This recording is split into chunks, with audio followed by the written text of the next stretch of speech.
ফরিদুদ্দিনের চেহারা দেখে তার হাতে হাত দিয়ে আল্লাহ এবং আল্লাহর নবীর কালিমা পড়ে মুসলমান হয়ে যেত।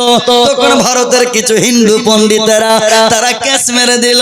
যখন দিল্লির সুপ্রিম কোর্টে কেস মারছে, কেস মারাতে বাবা ফরিদুদ্দিনের বিপক্ষে মানে রাজার কাছে কেস মেরে দিল। এই করা যাবে না, কেমন কেমন গো। এই যে ফরিদুদ্দিন নিজের চেহারা দেখিয়ে মুসলিমদের সংখ্যা বাড়াচ্ছে, একে রাখা যাবে না, আমাদের ভারতে টিকিয়ে রাখা যাবে না। এই টিকে গেলে আমরা টিকবো না, না না। যখন এই গেছে বিচার কাছে, বিচারকের কাছে গিয়ে দেখতেছে এর চেহারা দেখছে উকিল কলমা পড়ে মুসলমান হয়ে গেছে। সুবহানাল্লাহ, সুবহানাল্লাহ। এর চেহারা যখনই দেখাচ্ছে জজ বলে কে এমনকি তার চেহারার মধ্যে পাওয়ার আছে, আসো গো দেখাও তো আমাকে চেহারা। যখন জজ চোখ উঠিয়ে দেখেছে এই জজ তার কলমা তিনার চেহারা দেখে আল্লাহ এবং আল্লাহর রাসূলের কলমা পড়ে মুসলমান হয়ে গেছে। সুবহানাল্লাহ। সঙ্গে সঙ্গে যখন এই বাবা ফরিদুদ্দিন চলা গেল আবার মায়ের ঘরে, আর মায়ের ঘরে গিয়ে দেখতেছে মা জননী কুড়ে ঘরের মধ্যে শুয়ে আছে। বলতেছে মা গো দেখো না মা, বাইরে গিয়ে দেখো দিল্লির মাটিতে দেখো মা তোমার ছেলের কত গুণগান হইতেছে, তোমার ছেলের কত প্রশংসা হইতেছে, তোমার ছেলের কত নাম উঁচু হয়েছে। মা গো গোটা দিল্লিবাসীরা শুধু তোমার বেটা বাবা ফরিদুদ্দিন নিয়ে আলোচনা হয়, সবাই তোমার ছেলের নাম করতেছে। মা গো তোমার বেটার কামাল দেখো, তোমার বেটার ক্ষমতা দেখো, তেরে লড়কে কা কামাল দেখো মা। সঙ্গে সঙ্গে মা বলে বেটা রে এটা তোমার কামাল ছিল না, এই কামালটা তোমার মায়ের ছিল। সুবহানাল্লাহ। বলতেছে মা গো তোমার 100 বছর বয়স পেরিয়ে গেছে মা, তোমাকে কে চিনে মা? কেমন কথা বলতেছো মা? এ তেরে বেटे का कमाल है माँ। नहीं बेटा नहीं नहीं, ये तेरा कमाल नहीं है, ये तेरी माँ का कमाल है। মা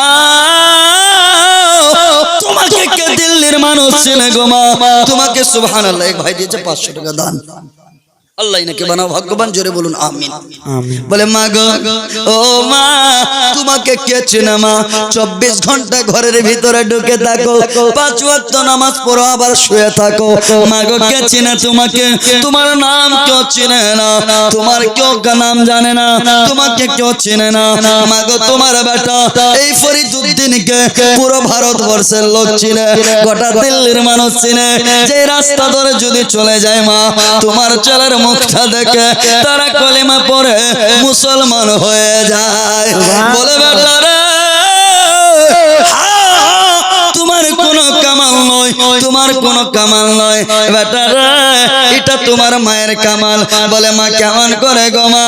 তখন বলতেছিল বেটা রে যখন তুমি আমার পেটে ছিলে, আমার পেটে থাকা অবস্থায় তোমার মা কখনো কারো 1 টাকা মেরে খায়নি, কারো শাক তুলে খায়নি, কারো মরিচ চুরি করে খায়নি। ও বেটা রে তুমি যতদিন আমার গর্বে ছিলে রে লাল, আমি কোনোদিন মিথ্যা কথা বলিনি, কারো মনে কষ্ট দিইনি, কারো হক মেরে খাইনি, একটা হারামের দানা মুখে দিইনি, আমি হাত দিয়ে কোনো গুনাহ করিনি, আমি চোখ দিয়ে গুনাহ করি নাই, বেটা কান দিয়ে গুনাহ করি নই, আমি জুবান দিয়ে কোনো গুনাহ করি নাই, পা দিয়ে কোনো গুনাহ করি নাই। রে বেটা শোন, যখন তুই জন্ম নিলি রে লাল তখন আমি তোমাকে বিনা ওযুতে 1 ওয়াক্ত তোমাকে কখনো দুধ পান করাইনি। সুবহানাল্লাহ।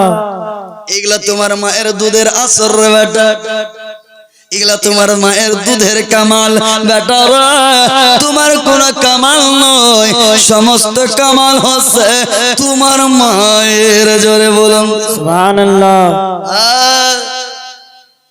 মা যদি ভালো হয় ছেলে ভালো হবে। মা যদি সুস্থ হয়, মা যদি শিক্ষিত হয়, বেটা শিক্ষিত হবে। মা আবিদা হলে বেটা আবিদ হবে। মা সালেহা হলে বেটা সালেহ হবে। মা জাহিদা হলে বেটা জাহিদ হবে। আপনারা সবাই শুনেছেন না বড় পীর আব্দুল কাদের জিলানী রাদিয়াল্লাহু তাআলা আনহু, ইনি মায়ের পেটে কত পড়ার হাফিজ? 18 পড়ার, বলেন 18 পড়ার হাফিজ। কত বছর বয়স? 4 বছর। মক্তবে গেছে।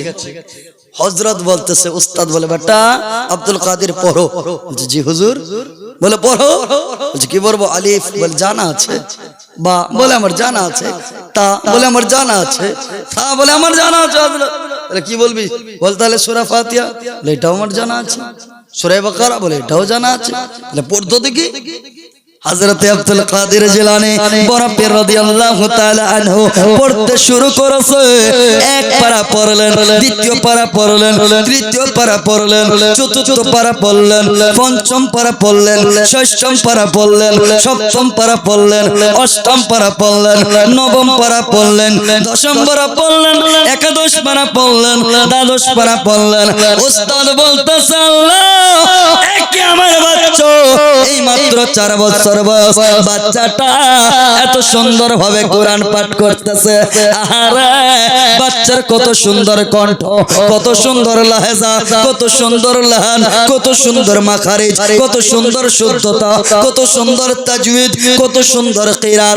এত সুন্দর বাচ্চা পাঠ করে যার মধ্যে কোনো ভুল নাই, জবরের ভুল নাই, জেরের ভুল নাই, নুক্তার ভুল নাই, পেশের ভুল নাই, জাজমের ভুল নাই, তাসদীদের ভুল নাই, টানসুরের ভুল নাই। বাচ্চা এত সুন্দর, এত ভালোভাবে কোরআন পাঠ করতেছে। উস্তাদ অবাক হয়ে গেল। আরে এই বাচ্চা কোন মানুষের বাচ্চা না জিনের বাচ্চা? এত সুন্দর করে পাঠ করতেছে। উস্তাদ বলতেছে বেটা পড়। বলছে যাই হোক না কেন, আব্দুল কাদের জিলানী পড়তেছে, আমি তার উস্তাদ শুনতেছি, সে পড়ে যাক আমি শুনে যাই।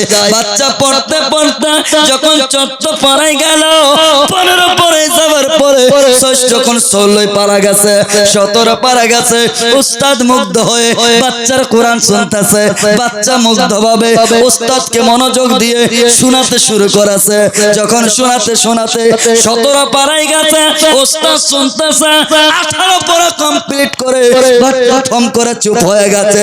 উস্তাদ বলতেছে বেটা আব্দুল কাদের রে, দাঁড়া রে, কেন দাঁড়িয়ে গেলি রে বেটা?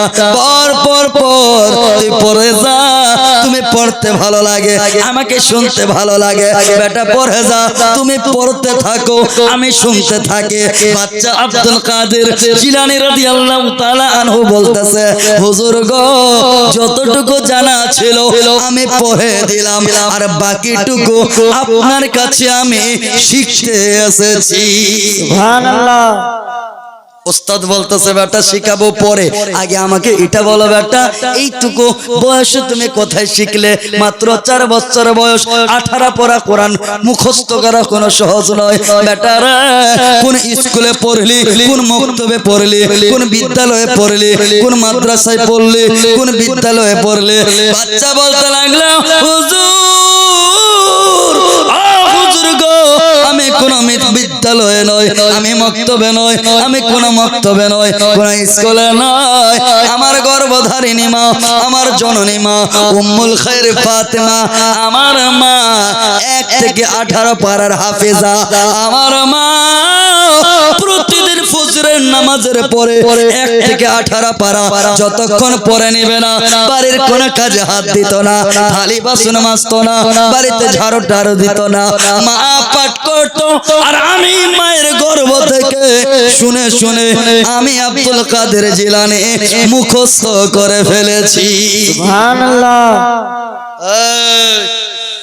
মায়ের শিক্ষা আগে হলে শিশু শিখে মায়ের কোলে। জোরে বলুন সুবহানাল্লাহ।